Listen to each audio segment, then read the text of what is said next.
So far, the score is 1 game to Yaay and Freeman to 1 game to King of Pythons and Stigma. So this is the game 3 deciding game. And we will see who wins. King of Pythons and Stigma opting to change their heroes, actually. Doing really good with Eldar, I thought. Kind of surprised to see them change, but as it is, it's going to be Chaos Lord, War Boss versus the Lord Commissar and the War Boss. Maybe we will get to see some Orc mirrors, which, knowing this game and Relic, we're highly likely to see.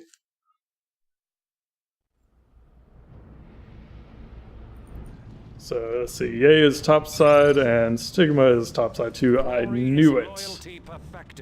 And then we will have, oh, I'm sorry. I thought Stigma, or I thought King of Pythons was going to be the big tanky one. But in fact, he is the Plague Champion.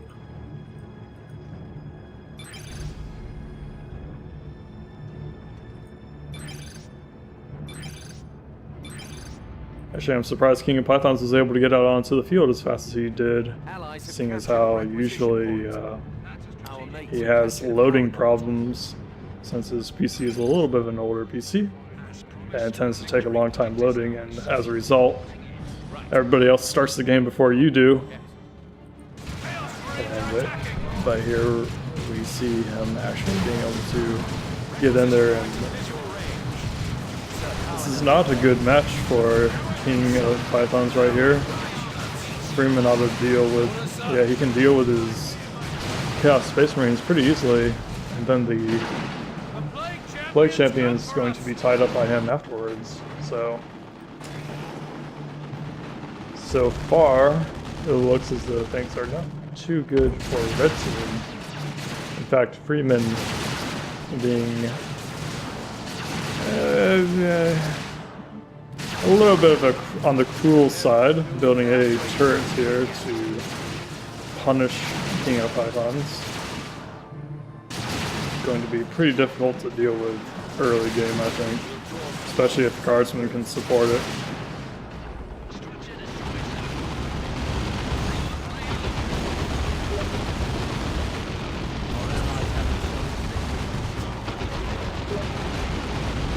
Yaay being a little bit of overextending with his units here, starting to take some losses, but he did get a decap on their natural DP, but is ultimately forced off. Looks like he was able to bash their power node as well. Now we've got a chance. So we're losing a victory point out there. Honestly, Freeman should probably just consider sitting here on this power for the remainder of the game.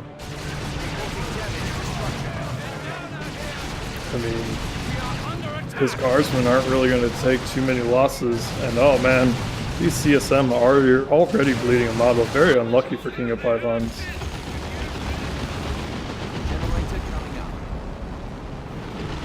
And now we're seeing a little bit of pressure on Yaay's power. Going to try to get a decap on it anyway, which would be very annoying. But I think the War Boss, the War Boss with his Angry Bits actually knocking down all of his own units there. Such an orky thing to do. Pretty good stun bomb on the Sluggas, but the War Boss is not affected by it. Or not affected by it, I should say, that he was able to dodge it, quote unquote. And finally, I missed to see how King of Pythons dealt with that makeshift Imperial Guard turret, but he has, and now he is able to recap his power. So really, the game is kind of balanced right now.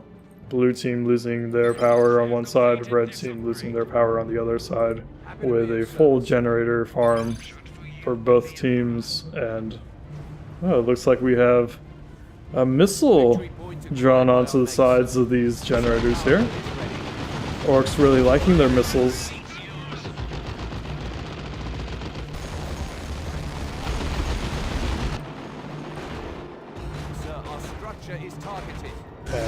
There we saw some sneaky Slugger boys. They should turn around and try to bleed some models off of these Yaay Sluggers, but he in fact just elects to continue bashing up that power node. Here we see Noise Marines for King of Python, which is a very, very excellent choice for him to deal with Imperial Guard. Be able to deal with these generators and the blob that Imperial Guard generally become just completely shut down their range damage. Oh, I missed this. Looks like the war boss for Yaay has gone down in a battle. I'd imagine that these looters were infiltrated. Oh no. Looters for Yaay as well, almost going down. I'm actually surprised that they were able to get out of there alive. But King doing a really, really good job on his side now. Coming back from having his power pretty much base locked there to coming back and taking over Freeman's power. Building a turret, in fact, and that's going to be pretty difficult for for Don Freeman to deal with in Tier 1. He's going to have to go Tier 2, or, you know, he could actually flank. It probably would have been better to place the turret a little bit further back and cover the approaches from the top side and the bottom side. In fact, you could just come walk out of base here and walk around and take out that turret, so we'll see what he ends up doing about that. Right now, electing to not even worry about it and just kind of walk around the map, shooting up red team's power node there, but they didn't have any generators on it, so not a huge loss for them. Yaay, though, being able to come back after losing his hero. In fact, his hero's still down, but he's able to come here and burn down the generators of the red team, so if he gets a full power bash here, it's going to be pretty much even for both sides again. Although it looks like Stigma is going Tier 2 miles ahead of Yaay somehow. Let's see, what did he end up getting for upgrades? Big shooter on one squad and a knob on the other squad.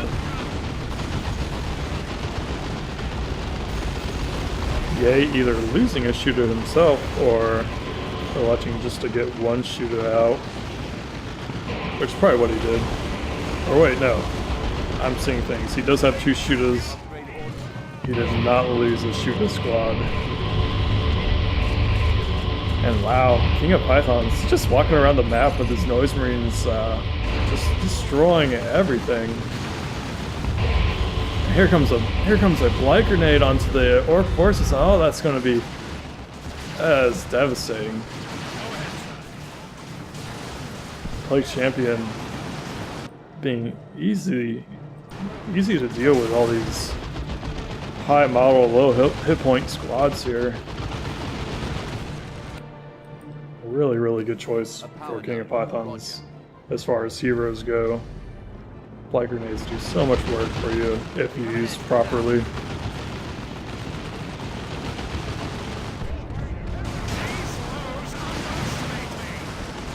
fact, now we see Don Freeman going Tier 2 ahead of King of Pythons. Let's see what King of Pythons end up spending power on. Doesn't look like he spent power on too much. Noise Marines, Havocs, and Blight grenades for his hero, but apart from that, oh yeah, he got this turret as well.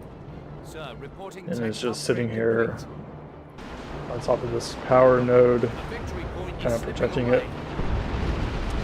But as things stand, it is not looking good for blue team yet again. I would much rather be in red team's position as far as power goes than blue team's, even though both sides have been sort of equally bashing each other's, I would say.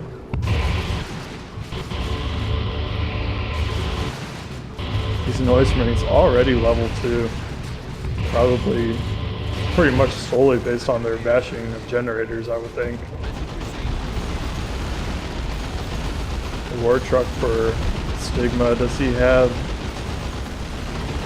sluggas in there? He has shooters and some low HP sluggas, but that is going to be enough to force Yaay off.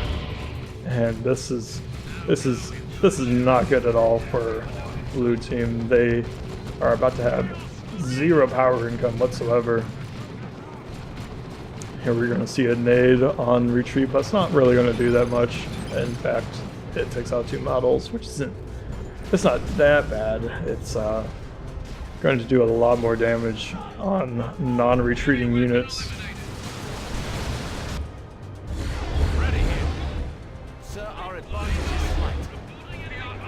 Stormtroopers with their meltas being able to deal with that turret that was built by King of Pythons down here on the bottom, but even still, things are not shaping up very well for red team, or I should say blue team. If they can't get their power back, if they can't get some generators built here very, very soon, then they are going to be quickly out of this game.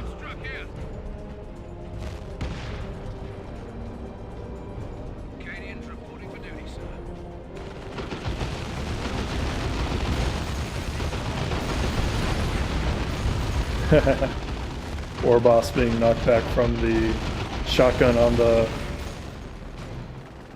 on Stigma's hero. The commando knob shotgun, how much does that actually do? 13.4 piercing DPS, but I believe that is AoE damage, or is it? I could be wrong about that. That seems like an awful low amount of... Oh wait, no, that's his explosive shell. And that is definitely piercing damage. Here we see a really nasty flank onto Freeman from none other than Stigma. He is going to lose those Melta stormtroopers as well. A huge loss for him.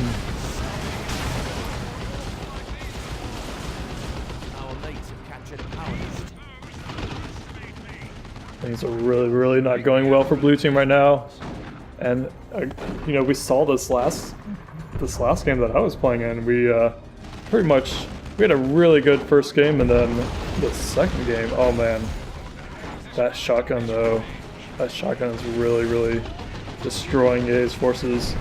But that's what I was saying, we had a really good first game, and then the second game and the third game, they were just able to sort of get their shit together and put on a lot of pressure onto us.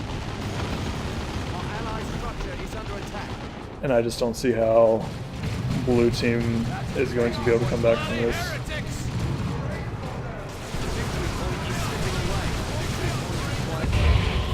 Bloodletters now on the field, and Freeman has absolutely nothing to deal with these things. Probably need to see Ogrins from him sometime soon, but that's sort of a double-edged sword for Freeman, I think. Ogrins will probably win a fight against Bloodletters, but they will take a lot of damage. And seeing as how the forces of red team are going to outdo the forces of blue team, the Ogrins are probably going to struggle a lot.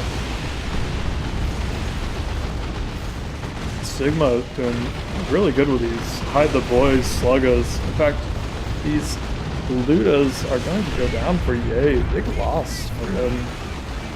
Stigma losing his truck, but truck's not too expensive. I'd much rather be able to deal with a Luda squad and lose a truck than the other way around. Oh, these fly grenades doing so much damage, and a guardsman goes down because of it. Yes, this game is most definitely over. Stigma and King of Pythons with their upsets, losing their first games, but then coming back with a vengeance, taking the second and third games.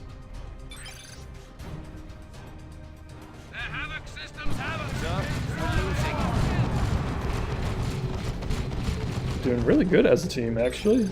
So that's 100 points. Stigma was originally supposed to play with Zevargel, but Zevargel ended up being a no-show, so we got King of Pythons to take his place, and the teamwork has been pretty darn good between the two of them.